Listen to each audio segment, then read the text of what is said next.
Muy buenos días a todos.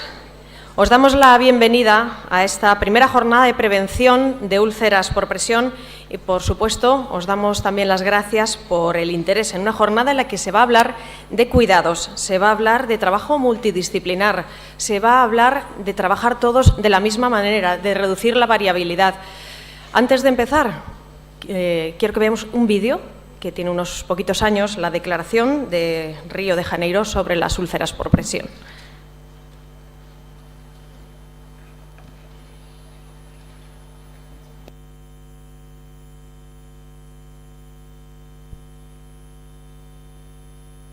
Declaración de Río de Janeiro sobre la prevención de las úlceras por presión como derecho universal. Las úlceras por presión son un grave problema de salud que afecta a millones de personas en todo el mundo. Deterioran la calidad de vida y la salud de los pacientes y pueden conducir a la discapacidad y a la muerte. Las úlceras por presión generan costes muy elevados para los sistemas nacionales de salud. Tiene severas implicaciones éticas y legales para los profesionales sanitarios y para las organizaciones que velan por los intereses de los pacientes. El conocimiento científico actual ha demostrado que es posible evitar al menos el 95% de estas lesiones. Las úlceras por presión suponen una amenaza de primera magnitud a la seguridad de los pacientes en todos los sistemas sanitarios. Para afrontar este problema es necesario definir y poner en marcha firmes y decididas políticas orientadas a la prevención de este problema de salud pública. Se debe asegurar el acceso universal y equitativo de todas las personas a recursos humanos y materiales para la prevención y tratamiento de las úlceras por presión. Se debe garantizar la aplicación de criterios de calidad y evidencias científicas en la selección de materiales terapéuticos y preventivos. No debemos regirnos exclusivamente por motivos económicos. Con un enfoque integral e interdisciplinar, se debe mejorar la formación básica y posbásica de los profesionales de la salud en el cuidado de las personas que sufren o están en riesgo de padecer úlceras por presión. Debemos promover la investigación, el desarrollo y la innovación para avanzar en el conocimiento sobre los cuidados de los pacientes con úlceras por presión o en riesgo de padecerlas. Debemos promover la creación de unidades especializadas para la atención a las personas con heridas, todo dentro de un enfoque interdisciplinar.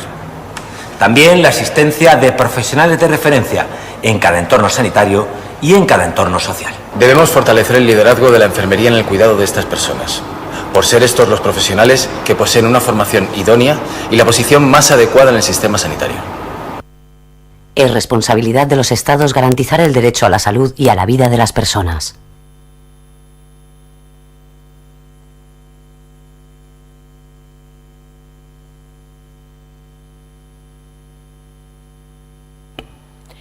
Gracias de nuevo y decíamos interés en esta jornada, un interés que además queda demostrado por casi 200 personas inscritas. Gracias una vez más y nuevamente desde la gerencia.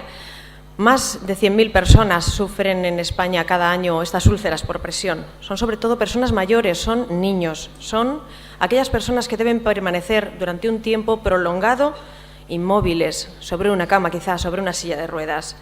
No es difícil que aparezcan las temidas escaras, las úlceras por presión. Un grave problema de salud, una epidemia bajo las sábanas, como la han calificado. Se trata en muchos casos, lo hemos escuchado en este vídeo, se trata de lesiones evitables o bien se trata de lesiones cuyas complicaciones pueden frenarse actuando a tiempo. Por este motivo, y coincidiendo con la celebración del Día Mundial para la Prevención de las Úlceras por Presión, la Gerencia del Área Integrada de Guadalajara ha impulsado la celebración de esta primera jornada, para la que de antemano también aquí tenemos a representantes de esta gerencia y de la dirección provincial.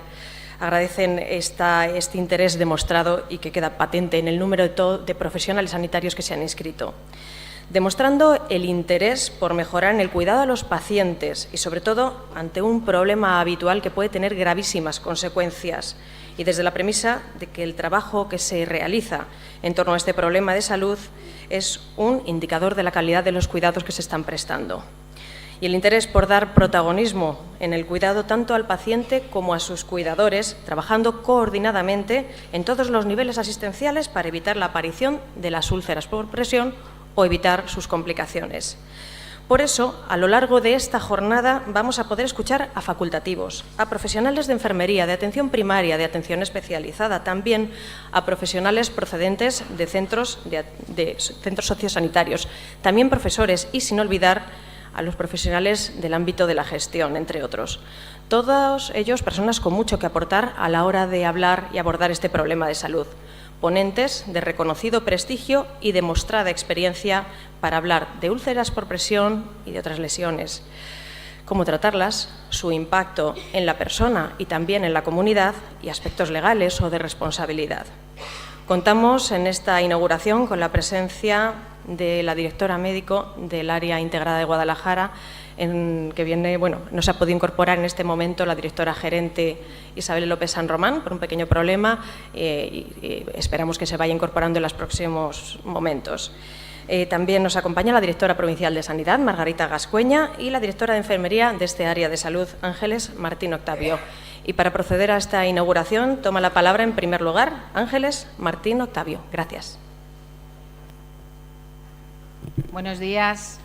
Gracias a todos por estar aquí. La verdad es que llama la atención esos 200 personas que habéis decidido hoy dedicar vuestro tiempo a estar aquí con nosotros. Muchas gracias. Como directora de Enfermería es un honor y un orgullo poder inaugurar esta primera jornada de úlceras por presión que conmemora una jornada a nivel mundial que ya es el 7º año que se celebra.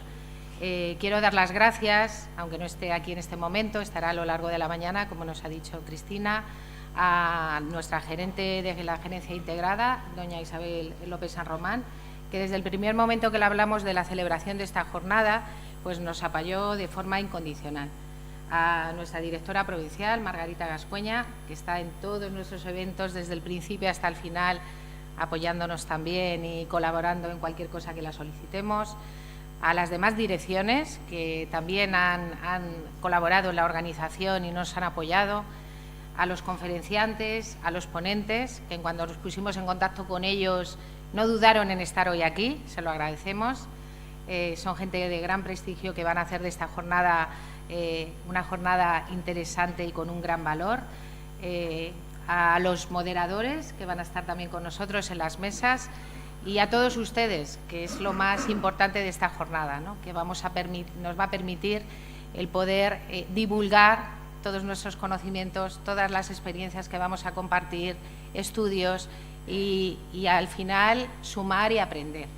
Como nos han comentado, las úlceras por presión son un problema a nivel mundial y un problema que tiene un gran impacto tanto en el paciente como en su entorno, en sus cuidadores, en los profesionales, en el sistema sanitario, en la sociedad.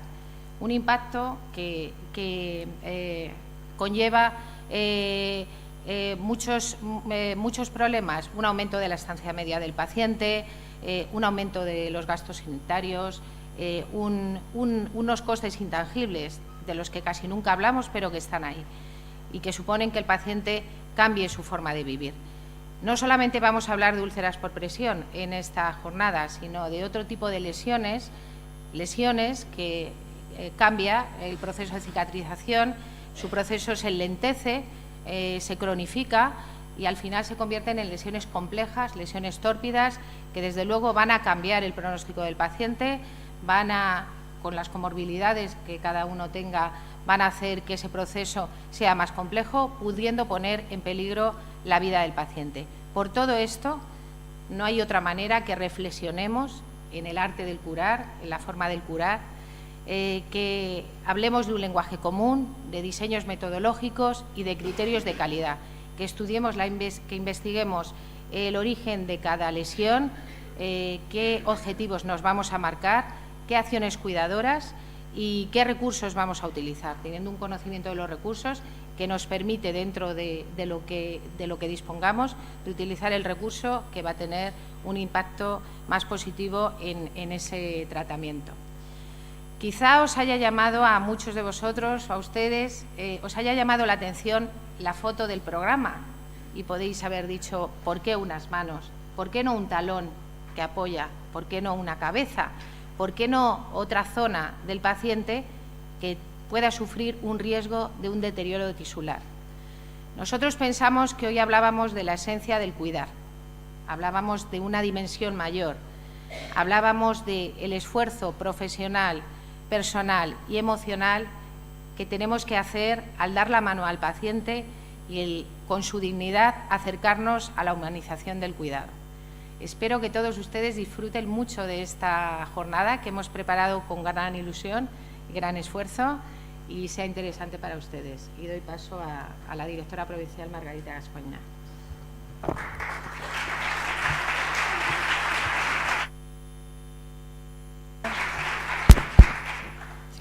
Sí, funciona. Muchas gracias, María Ángeles. La verdad es que es un placer estar aquí entre todos compañeros, porque la verdad es que sois todos compañeros.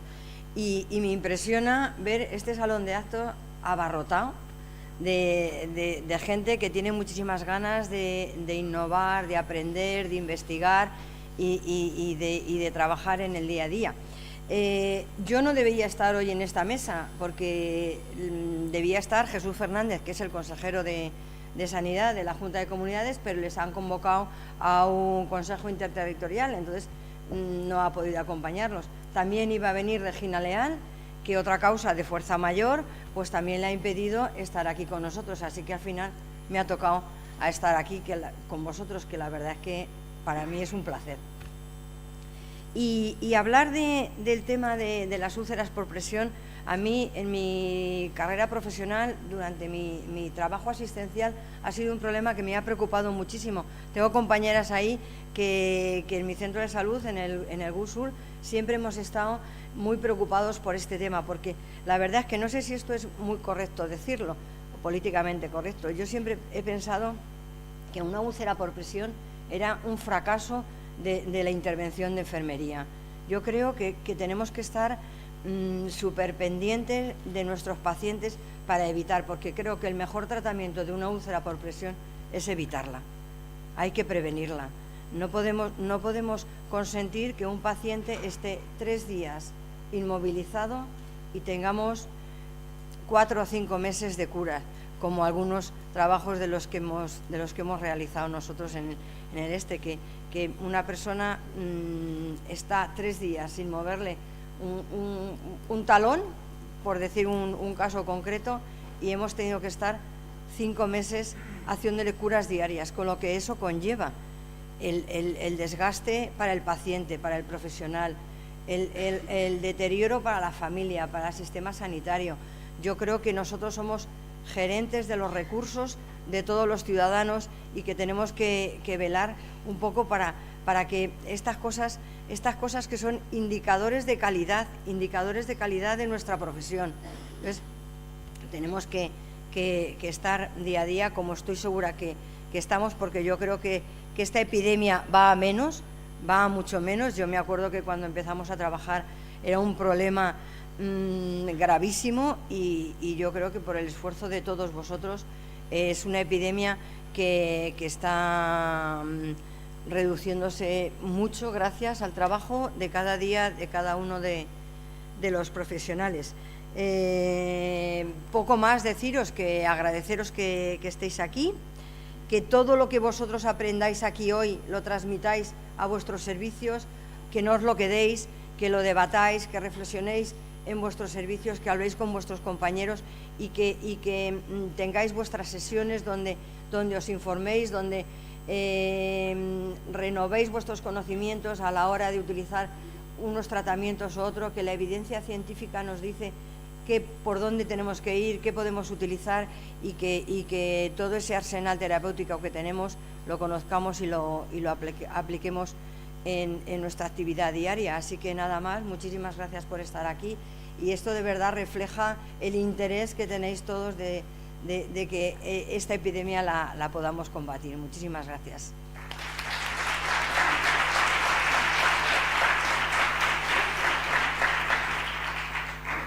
Damos paso a Cristina. No me acuerdo el apellido ahora mismo. Cristina Sabater. Sabater, perdona. Cristina Sabater, directora médica del hospital, que está representando a la gerente de la gerencia integrada en este momento. Buenos días a todos. En primer lugar, bueno, pues dar las gracias a todos los presentes. Vengo en representación de la doctora López San Román, que ha tenido un problema y no ha podido acudir. Como veis, vengo de incógnito completamente, pero bueno, eso es lo que me gusta. Primero, yo creo que está todo dicho y poco más puedo aportar. Que es un tema muy importante, que todos conocemos la evolución de estas heridas y lo que significan para el paciente y para los profesionales, y que eso es lo que tenemos que tratar de evitar, y que sobre todo dar las gracias, no quiero decir mucho más, a los ponentes, a los organizadores, a todos vosotros que estáis aquí, que sois los que verdaderamente tenéis que trabajar y tenéis que aprovechar estas jornadas. Muchas gracias.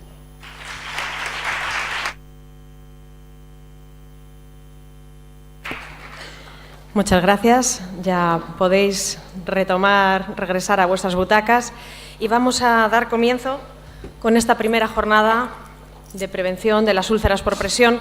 A lo largo de esta jornada vamos a tener aquí varias mesas de expertos en torno a diversos temas, al valor, al trabajo multidisciplinar, decíamos, a la prevención como mejor cuidado. Ya lo decía Margarita, el mejor tratamiento es que no aparezca la úlcera por presión, y también de reducir variabilidad y de hablar todos en el mismo lenguaje y hablar de lo mismo. Será a lo largo de distintas mesas con expertos, decíamos, de distintos ámbitos, de todos los niveles asistenciales, pero vamos a comenzar esta jornada con una conferencia magistral bajo el título Prevención de las úlceras de pie diabético, salvando vidas y evitando amputaciones, a cargo de un ponente de reconocido prestigio, no solo nacional, también internacional. Va a acercarse a este atril, por favor, José Luis Lázaro Martínez, profesor titular de la Universidad Complutense, director clínico y jefe de la Unidad de Pie Diabético de la Clínica Universitaria de Podología. Gracias, José Luis.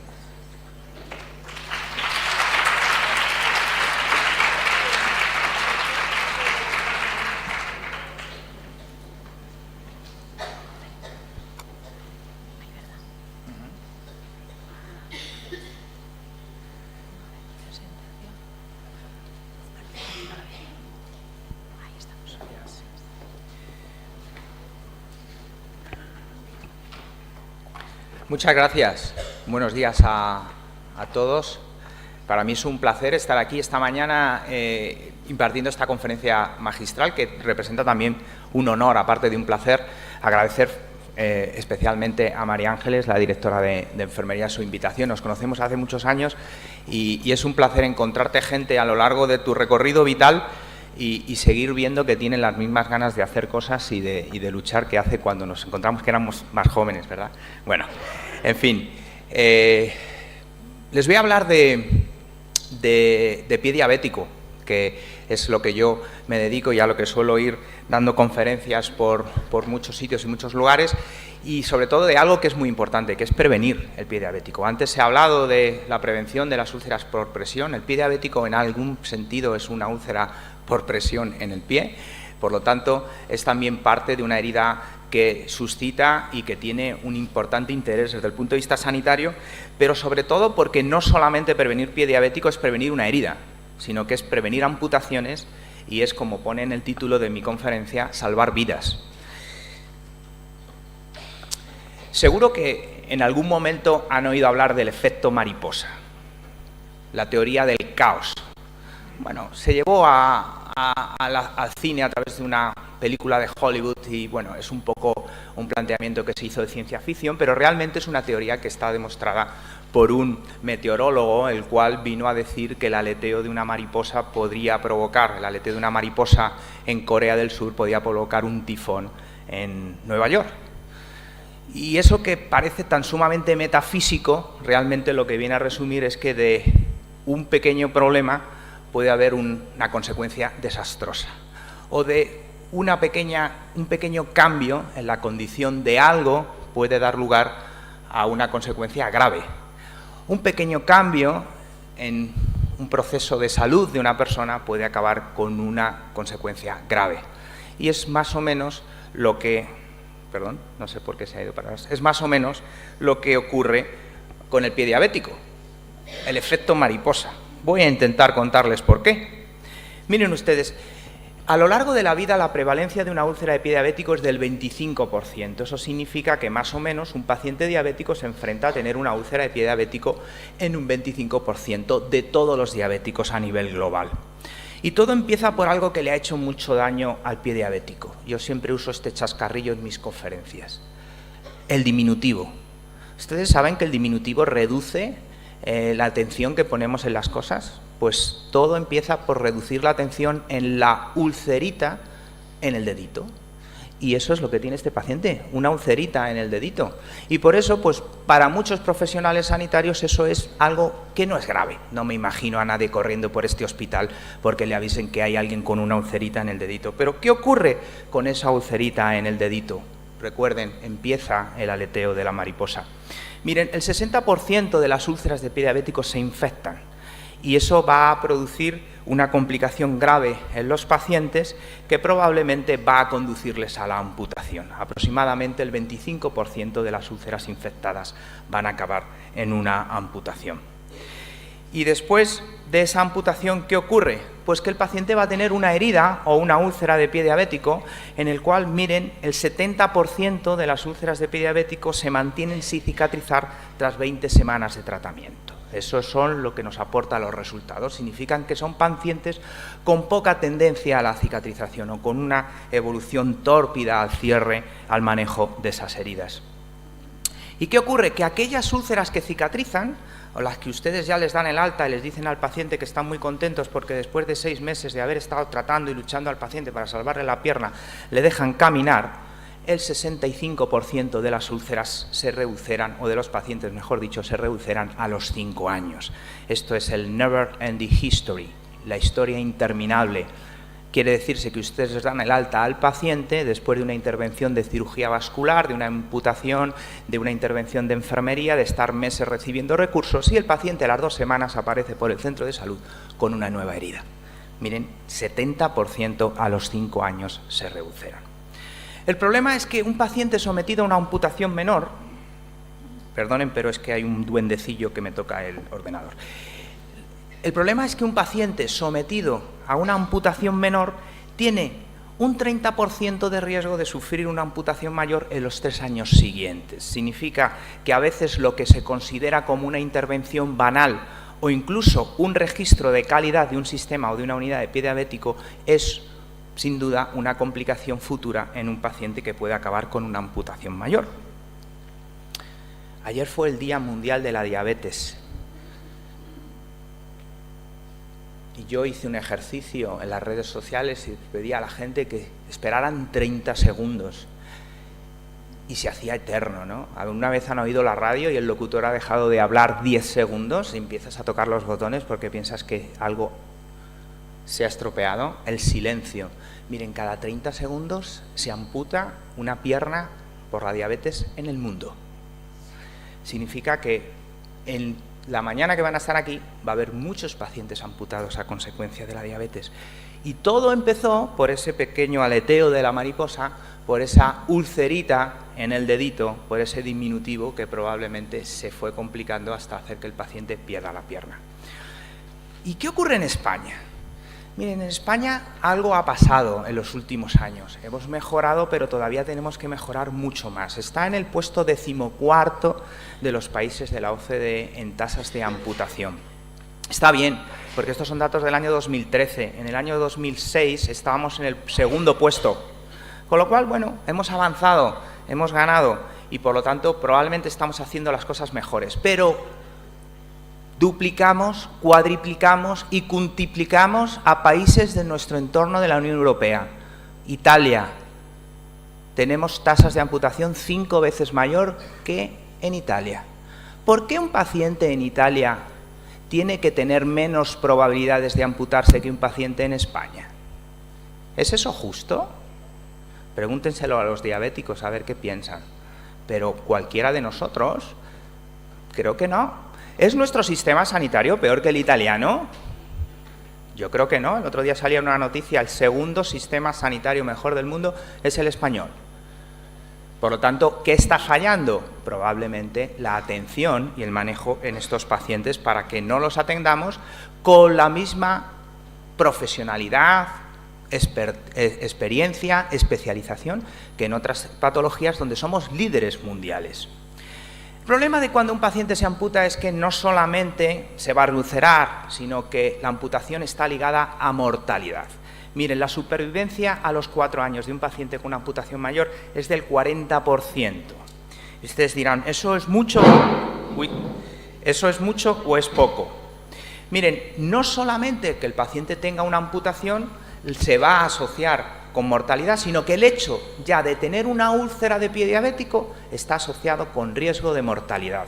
Y como les decía antes, ¿esto es mucho o es poco? Pues miren, superan la mortalidad del cáncer de mama, del cáncer de próstata, de la enfermedad de Hodgkin. Una úlcera neuropática, miren esta barrita de aquí, una úlcera neuropática tiene mayor mortalidad que el cáncer de mama. ¿Piensan que la sociedad está igual de concienciada con el pie diabético que el cáncer de mama? ¿Saben de qué color es el lazo del cáncer de mama? ¿Lo saben? Rosa, ¿no? ¿Y de qué color es el lazo del pie diabético? Es que no hay. Pero claro, Angelina Jolie no ha tenido pie diabético.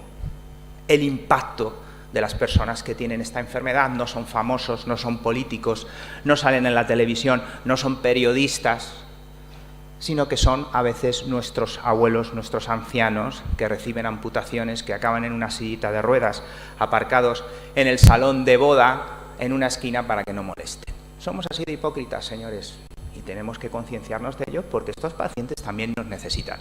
Pero cuando el paciente tiene una úlcera además y se complica con isquemia, la mortalidad es mayor incluso que el cáncer de colon. Mayor que el cáncer de colon. Luego, ¿qué está pasando? ¿Por qué no prestamos atención a una enfermedad que tiene tan magnitud de prevalencia y una complicación tan grave como la muerte, como pasa con el cáncer, y no la atendemos igual? ¿Qué nos falta? ¿Se les ocurre algo? Nos falta concienciación.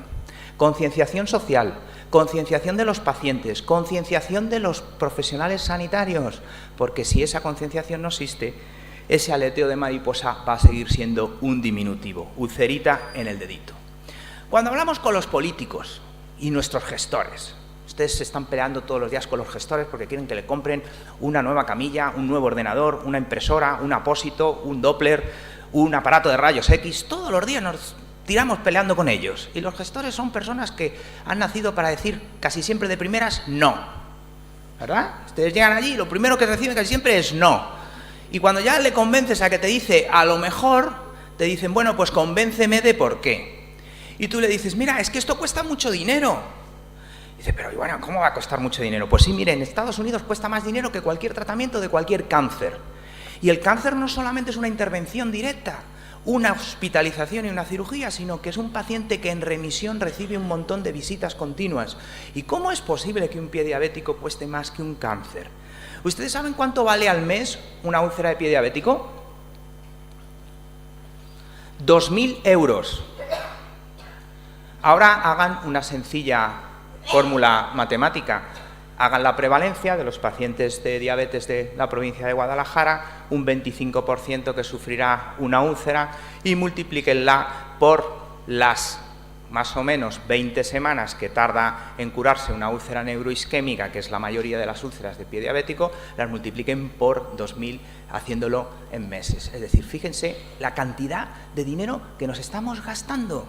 Cuando le vas a hablar a un gestor y le dices, mire, necesito una unidad de pie diabético, dice, es muy cara, no tengo recursos. No, mire, no quiero que se gaste, quiero que se ahorre. Se trata de ahorrar, no se trata de gastar, pero eso, desde luego, necesita concienciación.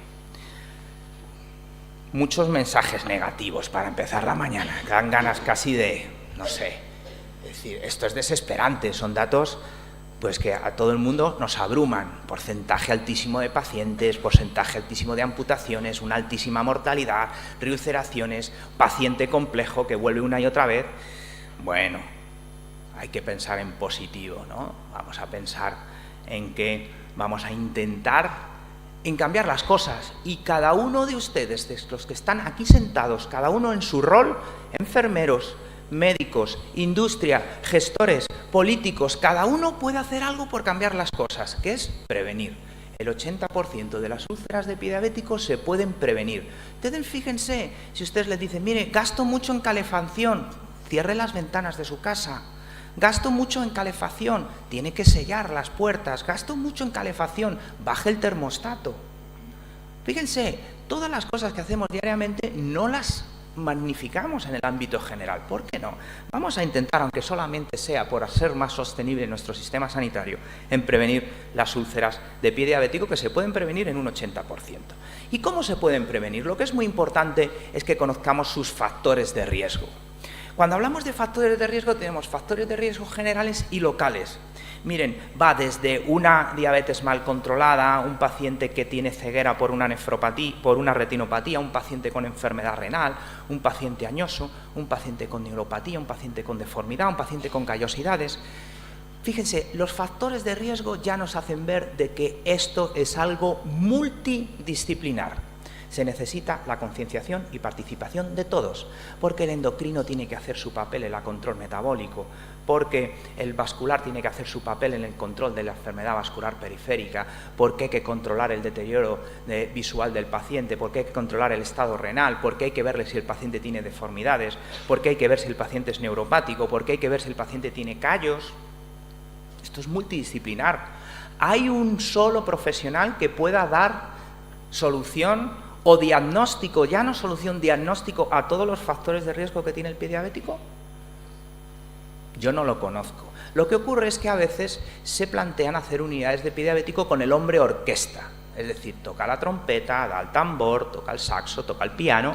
Eso es imposible, porque es imposible que un solo profesional, que es una sola especialidad, dé cobertura a todos los factores de riesgo. Entonces se va a dedicar solamente a hacer un papel de bombero, a apagar fuegos. Pero yo no quiero bomberos, yo quiero extintores de humo y quiero, detectores de humo y quiero extintores para que el fuego no se provoque. Y necesitamos ese abordaje multidisciplinar. Claro, al final, miren, la úlcera de pie diabético se provoca más o menos por una combinación de tres causas importantes: la neuropatía, la enfermedad vascular periférica y algún traumatismo que puede inocular a un paciente una infección. Y puede aparecer una úlcera por una etiología única o por la combinación de las tres, dando lugar, lógicamente, a lesiones más complejas. La primera causa de la úlcera de pie diabético, la base etiopatogénica de la úlcera de pie diabético, es la neuropatía. Por lo tanto, para prevenir úlceras de pie diabético, lo que tenemos que saber es si nuestros pacientes son neuropáticos. Miren, en el estudio Eurodiale, cuando analizaron las amputaciones de los pacientes diabéticos, el 50% de los pacientes diabéticos que se amputaron nunca les habían revisado el pie. Nunca. Eso significa que nadie les había visto el pie. No es que le hubieran hecho una exploración neurológica o vascular, no le habían descalzado. Y el siguiente día que le descalzaron le tuvieron que amputar, porque si nadie le había visto el pie antes, por lo tanto, ¿qué hay que hacer? Pues detectar la neuropatía de forma precoz. La neuropatía en el paciente diabético se manifiesta en un contexto complejo, porque afecta a la sensibilidad, a la función motora y a la función autonómica. Obviamente, la que va a precipitar la lesión va a ser la neuropatía sensitiva. El paciente deja de sentir y, por lo tanto, esa pérdida de sensibilidad va a hacer que un pequeño roce, una arruga en el calcetín, un pequeño cristalito en el suelo de su casa va a hacer que al paciente le precipite la aparición de una úlcera, porque va a perder la capacidad de sentir dolor. Fíjense, la neuropatía tiene tal peso en la prevención del pie diabético que todas las clasificaciones de estratificación de riesgo de pie diabético se basan en la presencia de neuropatía. Esta es la clasificación del International Working Group Diabetic Foot, de la última guía en 2015, que se va a renovar al año que viene, en 2019, en La Haya. Si se dan cuenta, clasifica el pie diabético en 4 niveles de riesgo. El riesgo 0, en el cual es un paciente diabético sin complicaciones en el pie; el riesgo 1, en el cual el paciente desarrolla una neuropatía; y el riesgo 2, en el cual la neuropatía se asocia a enfermedad vascular periférica o deformidad; y el riesgo 3, que es el riesgo máximo, cuando el paciente ha tenido algún antecedente previo, o una úlcera o una amputación. ¿De qué nos sirve esto? Nos sirve como mínimo, porque esto es una estrategia de mínimos, para establecer una selección de pacientes con riesgo y unos criterios de frecuencia de revisiones. Y significa que a un paciente que tiene neuropatía le tengo que ver 2 veces al año. Si a la neuropatía se le suma otro factor de riesgo, lo tengo que ver 4 veces al año. Y si el paciente ha tenido un antecedente previo, lo tengo que ver todos los meses. Y todos los meses y verlo significa que por lo menos lo tengo que descalzar, le tengo que tocar el pie. Le tengo que ver si el paciente tiene alguna lesión y por lo menos esa frecuencia de revisiones acortará la probabilidad de que el paciente debute con una lesión y no sea atendida y se complique en una infección o en una amputación. Por lo tanto, la primera estrategia, lógicamente, es saber si el paciente es neuropático. La exploración neurológica básica recomendada por la mayor parte de las guías de consenso es explorar la sensibilidad vibratoria mediante un diapasón y explorar la sensibilidad superficial mediante el test de monofilamento de semen Westing. Ambos son test muy baratos y son pruebas clínicas que no están asociadas a diagnósticos complementarios que se pueden hacer en una consulta de una forma rápida. Todos los pacientes diabéticos deberían de tener una evaluación de la sensibilidad a nivel periférica. Todos. La pregunta es si todos lo tienen. La respuesta ya se la digo yo, no. ¿Todos los pacientes que tienen diagnóstico de diabetes se les hace un fondo de ojo? Sí. ¿Y por qué no se les hace esto? Que es mucho más barato, más sencillo y puede permitir reducir el riesgo de que el paciente tenga una úlcera. Piensen que cada uno de ustedes, cuando vuelven a su trabajo, tiene que intentar hacer autocrítica y empezar a establecer este tipo de procedimientos como procedimientos que jerárquicamente tienen una importancia en el screening del riesgo del paciente diabético. Pero la prevención de la úlcera del pie diabético no es solamente la neuropatía, sino que asociado a la neuropatía hay otros factores que precipitan la lesión, que son fundamentalmente la presencia de deformidades, la presencia de callosidades y el uso de un zapato inadecuado. Cuando ustedes combinan esos tres factores con neuropatía, el riesgo de úlcera es altísimo, quiere decirse que el paciente está en un alto riesgo de precipitar una lesión. Si quitamos la neuropatía y nos fijamos en los factores de riesgo relacionados con el pie, deformidad, callosidad y uso de zapato inadecuado, ¿qué nos queda? Miren ustedes, la mayor parte de los ciudadanos se calzan mal. Un porcentaje altísimo tiene callosidades y un porcentaje muy alto, a partir de los 50 años, también deformidades en los pies. Nuestros diabéticos no vienen de Marte. No, el diagnóstico de diabetes, usted es diabético porque ha venido de otra galaxia. No, yo vivía aquí. Por lo tanto, tengo las mismas enfermedades y los mismos factores de riesgo que tiene la población en general. Y se calzan igual de mal que nos calzamos todos. Y tienen los mismos callos que tiene todo el mundo. Y tienen los mismos juanetes y los mismos dedos en garra que tiene todo el mundo. El problema es que cuando ustedes meten ese perfil de paciente con una neuropatía diabética, esto es una bomba de relojería. Ese paciente va a tener una úlcera tarde o temprano. Claro, en Estados Unidos, para aumentar lo que yo antes les había dicho de la concienciación, hicieron un axioma de asociación, en el cual dijeron: una señora que se palpa un bulto en la mama por la mañana tiene el mismo riesgo de morir que un paciente diabético con una callosidad. Claro, muchos de ustedes están diciendo, bueno, este hombre está exagerando, porque como está hablando de su libro, como Paco Umbral, ¿no?, pues tiene que decir que eso es lo más importante. No, es que realmente es un factor de riesgo que tiene el paciente para sufrir una úlcera que le va a conducir a que se muera. Y recuerden que la mortalidad es mayor en el pie diabético que en el cáncer de mama. No les vamos a dar una encuesta a elegir qué enfermedades quieren padecer, pero si les llegaran a padecer, seguramente que elegirían aquellas que tienen una tasa de supervivencia mayor. Pues miren, tener un cáncer de mama tiene una tasa de supervivencia mayor que tener una úlcera de pie diabético. Pero entonces este mensaje es que ningún diabético se puede permitir tener callosidades. ¿Alguien le quita los callos a los diabéticos? Sí, ellos se los arrancan, se los muerden, se los cortan, se ponen ajos, ácidos, callicidas, de todo. Pero como el podólogo no está incluido en la seguridad social, pues el paciente te dice, mire usted, es que yo no tengo dinero para ir al podólogo. Relativo, ojo, porque tenemos dinero para todo menos para gastárnoslo en sanidad. Tienes que pagar un medicamento 50 céntimos y la gente pone el grito en el cielo. Yo les digo a mis pacientes, oiga, ¿y usted ese iPhone que lleva que vale 1.000 euros? ¿Por qué no se lo gasta esos 1.000 euros en ir al podólogo hasta que esté en la sanidad pública? Porque a lo mejor yo me voy a morir y no lo voy a ver allí dentro. Pero usted no se puede permitir tener un callo en el pie porque es un factor de riesgo. No sabemos cuándo va a ser neuropático, por lo tanto, usted necesita una prevención sobre ese concepto. Al igual, la enfermería. Miren, el profesor Andrew Boulton le invitaron a la Universidad de Georgetown en Washington a dar una conferencia inaugural sobre lo mismo que estoy hablando yo hoy aquí, prevención de pie diabético. ¿Saben lo que duró su conferencia? 30 segundos. y no os estoy contando una broma, se subió al estrado y les dijo a los médicos que había allí: señores, descalcen a sus pacientes.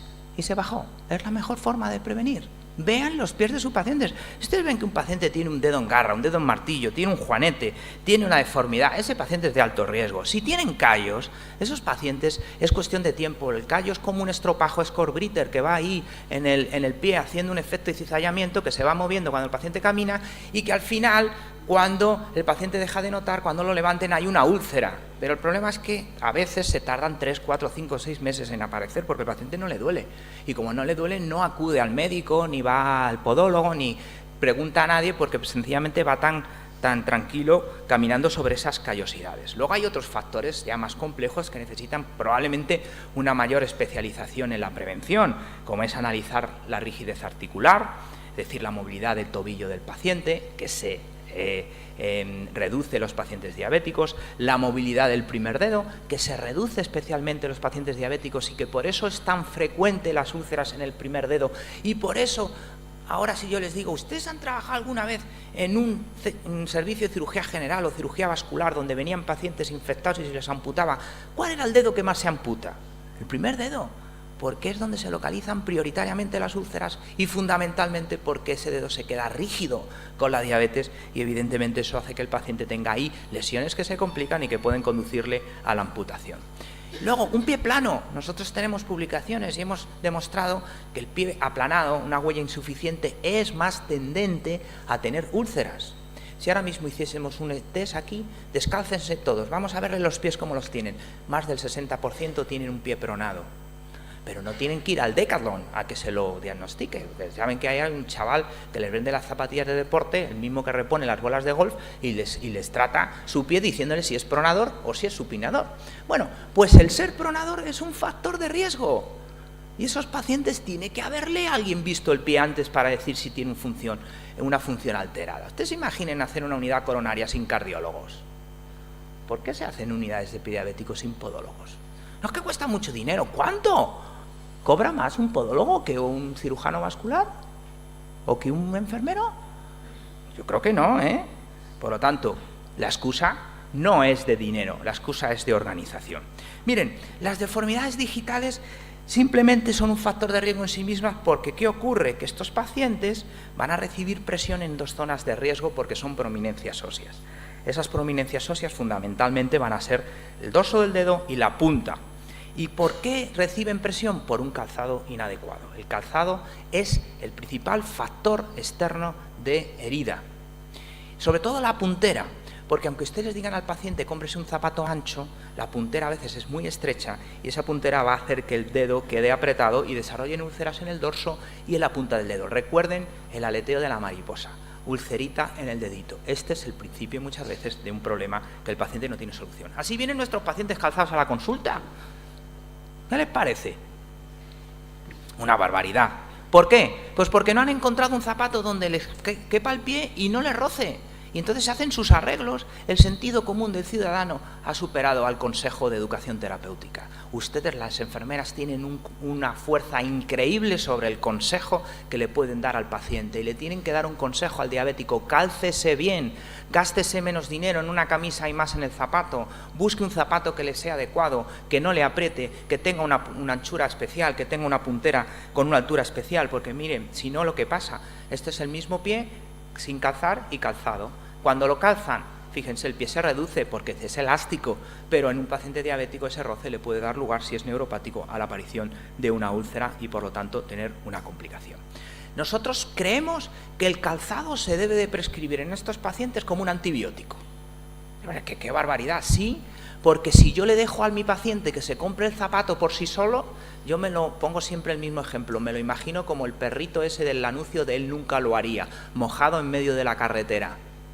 Claro, van a cualquier zapatería, les dan un consejo comercial.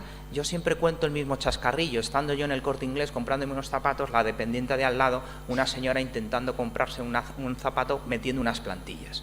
No había zapato donde le cupiera las plantillas. La dependiente del Corte Inglés le dijo: mire usted, no se las ponga, porque además mi cuñada las ha llevado y no sirven para nada. Y es mejor que se ponga usted el zapato y en las plantillas esto es una chorrada.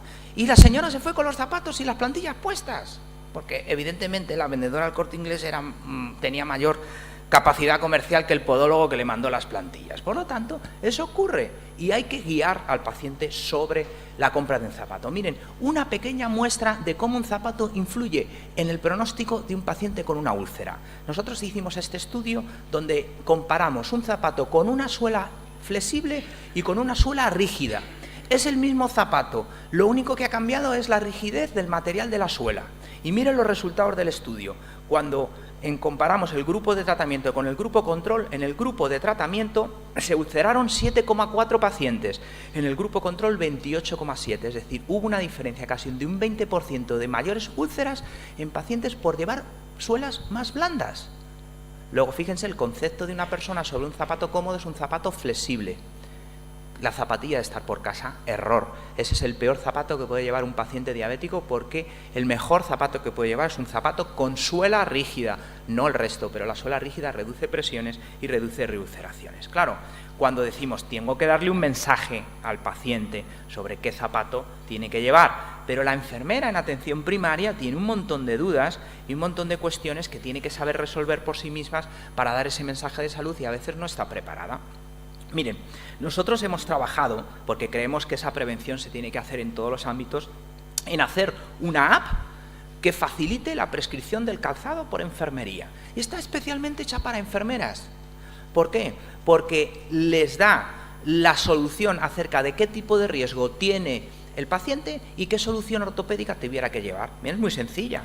Se mete uno en la app, le da screening, le va haciendo unas preguntas, esto está en inglés pero hay una versión en español, la pueden descargar en Google Drive o en Apple Store, se llama Body App, ¿de acuerdo?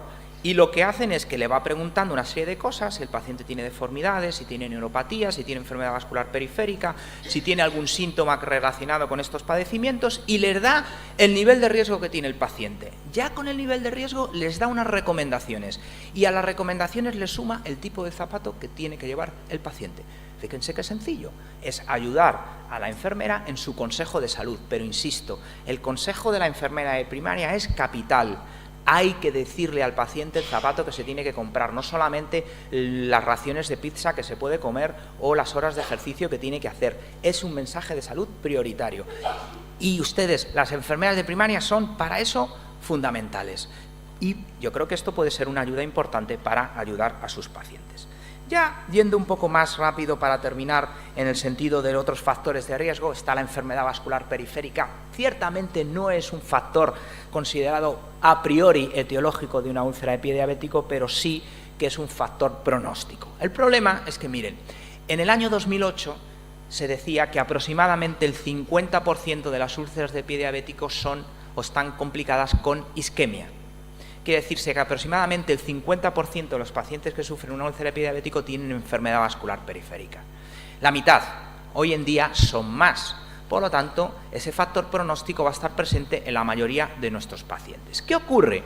Que ese factor afecta a la capacidad o la probabilidad de cicatrización que tiene una úlcera, reduciéndola, afecta también al riesgo de amputación y afecta a la mortalidad del paciente. Por lo tanto, identificar un paciente isquémico es muy importante.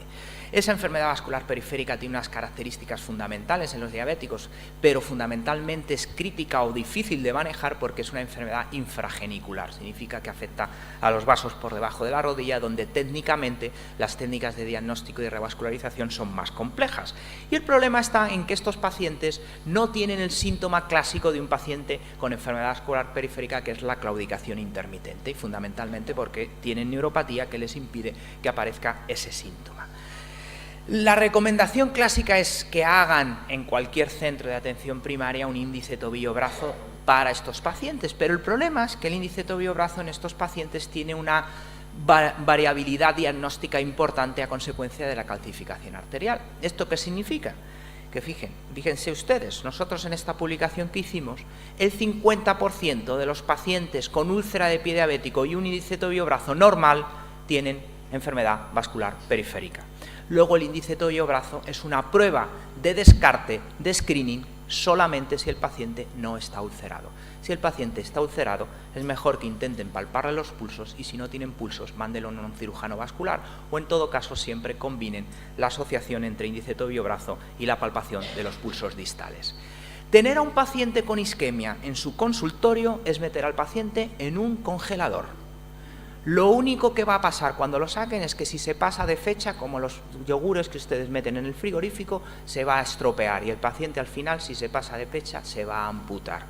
Muchos vasculares dicen, claro, ¿qué voy a hacer si me mandan al paciente con un estado tan lamentable que no tengo posibilidad de intervención? Por lo tanto, que hay que trabajar la derivación precoz, el diagnóstico precoz para derivar mejor o más rápidamente al paciente cuando tiene algún tipo de los factores de los que vienen ahí a continuación y derivarlos urgentemente al cirujano vascular.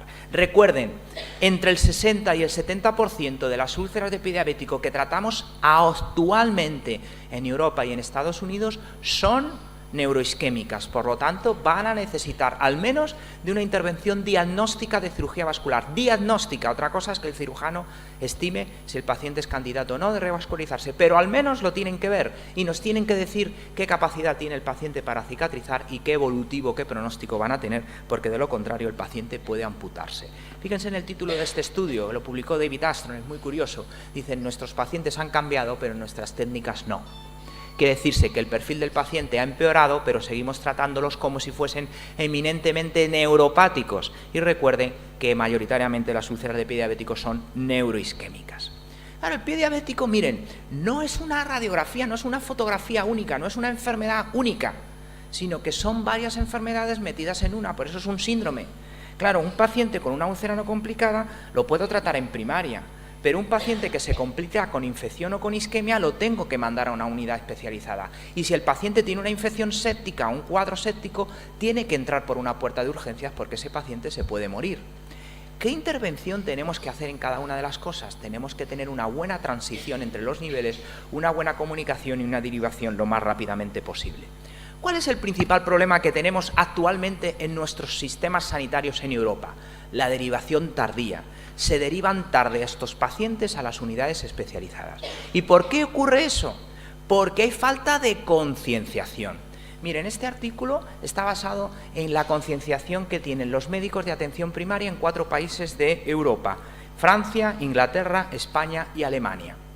No les voy a aburrir con muchos datos, el artículo si lo quieren yo se lo mando, pero simplemente algún dato que parece interesante. Miren, la mayor parte de los médicos de atención primaria en España, más del 30%, tardan más de un mes en derivar a un paciente a una unidad especializada cuando el paciente tiene una complicación seria, o isquemia o infección. Más de un mes.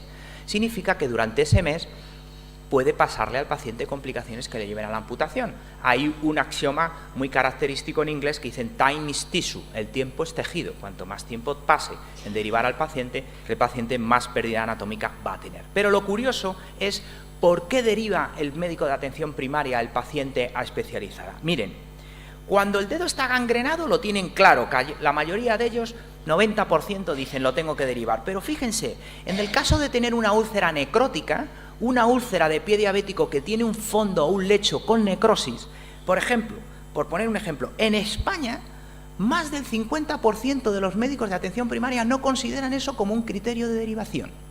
Probablemente la primera causa de esa necrosis es una isquemia. Por lo tanto, fíjense qué curioso. Otro ejemplo que podíamos poner, la sospecha de infección. Un paciente con una úlcera infectada, los médicos de atención primaria solo consideran una derivación a atención hospitalaria en menos del 50% de los casos. Son algunos ejemplos. Como les volvía a insistir al principio, que falta concienciación, falta hablar el mismo lenguaje y falta regular esas uniones entre atención primaria y atención especializada. ¿Qué ocurre en España? En España ocurre que los estudios nos dicen que en los registros de las últimas décadas los niveles de amputación son prácticamente idénticos. Han cambiado, si cabe un poquito, con este estudio de la doctora López de Andrés de la Universidad de Rey Juan Carlos, un 2% aproximadamente han reducido las amputaciones mayores en el rango desde el 2004 al 2012. Pero todavía tenemos que reducirlas mucho más. Italia en 5 años ha reducido un 40% las amputaciones mayores, un 40%. Les pongo el ejemplo. ¿Es tan diferente Italia como España en recursos sanitarios, en especialización profesional, en red hospitalaria o en red asistencial de atención primaria? Yo creo que no. Por lo tanto, podemos seguramente tener esos resultados o incluso mejorarlos. A mí me preguntaron, oye, ¿y qué se puede hacer para mejorar? Digo, mira, yo no sé, porque pensar en el futuro, voy a llamar a ver si me puede ayudar alguien, ¿no? Llamé a Rappel, oye, ¿qué puede decirme acerca del futuro, ¿no? Porque yo no sé cómo esto podemos cambiarlo, no es tan complicado. No es tan complicado. Miren, si es que esto está inventado.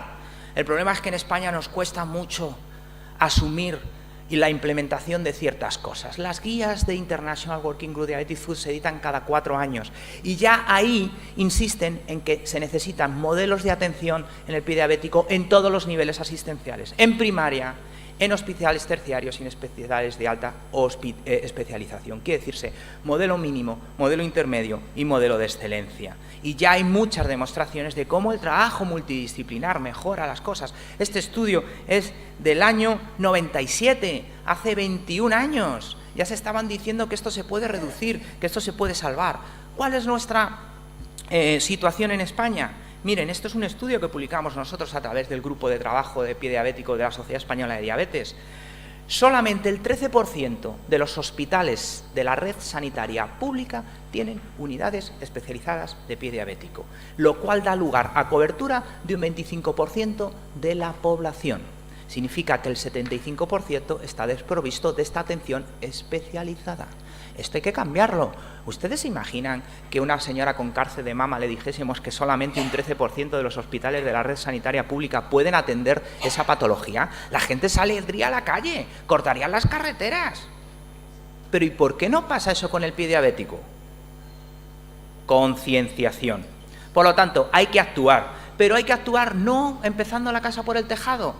¿Qué hemos hecho durante los últimos años? Hemos creado equipos de los SWAPs, equipos de superespecialización, los superexpertos, los superhéroes de Marvel, aquellos que están probablemente en el hospital.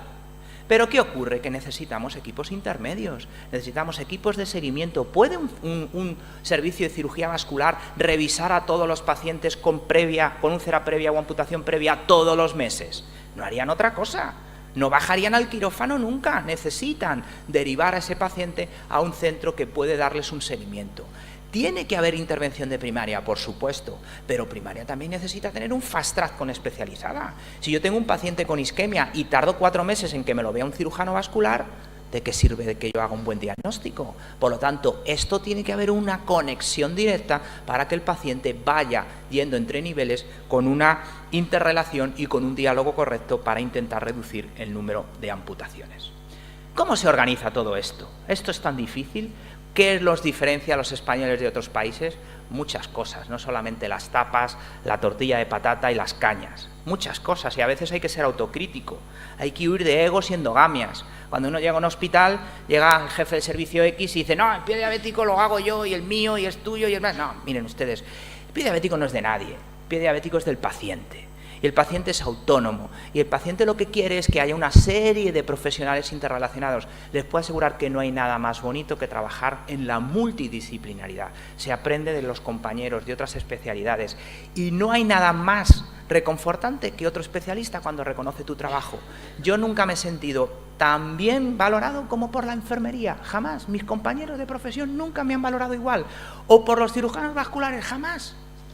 Yo no he dado ninguna conferencia inaugural en ningún congreso de podología, pero las he dado en cirugía vascular o de enfermería o de cirugía general en muchos sitios del mundo. Por lo tanto, eso es fabuloso. Hay que plantear la organización en base a las competencias, no a las especialidades. Hay veces que en un hospital no se tiene de todo.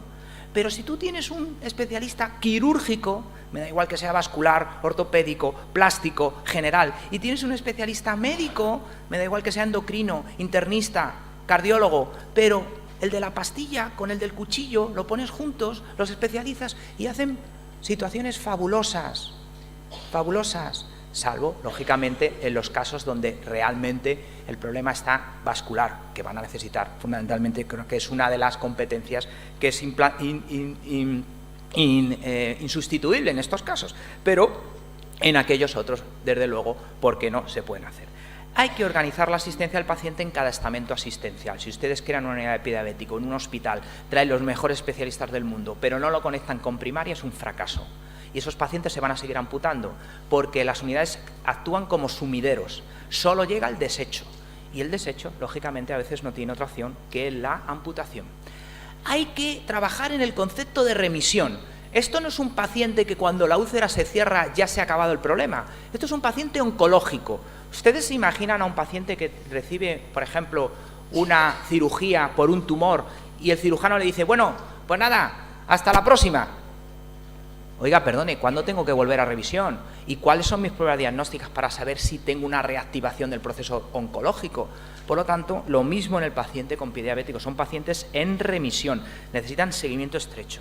Y luego hay que implementar la evidencia y las guías de consenso. Por favor, no más guías locales, no más guías de 3 o 4 que se sientan después a la hora de comer para hacer una nueva guía de la sección de la planta tercera del Hospital Regional del Desierto de Medio del Sáhara. No, por favor, pero si ya están hechas, implementenlas, lo único que tienen que hacer es digerirlas. Oiga, yo esto no lo puedo hacer porque esto lo ha dicho un tipo que trabaja en un hospital en Houston y yo no tengo aquí un SPECT-TC para diagnosticar la osteomielitis, pero a lo mejor me permiten implementarla en mi hospital otros consejos, léanselas y utilícenlas. Y luego hay que huir de la eficción y perseguir la especialización. A mí una cosa que me da mucho miedo, cuando me encuentro en un congreso y me dicen, uy, a mí me gusta mucho el pie diabético. Digo, mira, a mí me gusta el tenis, me gusta el fútbol, me gusta el surf, me gusta viajar, pero, perdona, esto necesita especializarte. Te tienes que especializar. Y si eres una enfermera, te tienes que especializar. Y si eres un cirujano vascular, te tienes que especializar. Y si eres un endocrino, te tienes que especializar. Y si eres un podólogo, te tienes que especializar. No vale cualquiera por el hecho de su especialización profesional, porque esto requiere competencias muy específicas. Y es importante que se diga, aquí no vale el amateur. O sea, yo no me puedo poner a jugar un partido de tenis con Rafa Nadal porque no le voy a devolver ningún servicio. ¡Cero! Por lo tanto, me puede gustar el tenis, pero una cosa es gustarte el tenis y otra cosa es ser profesional. Hay que hacer gente profesional.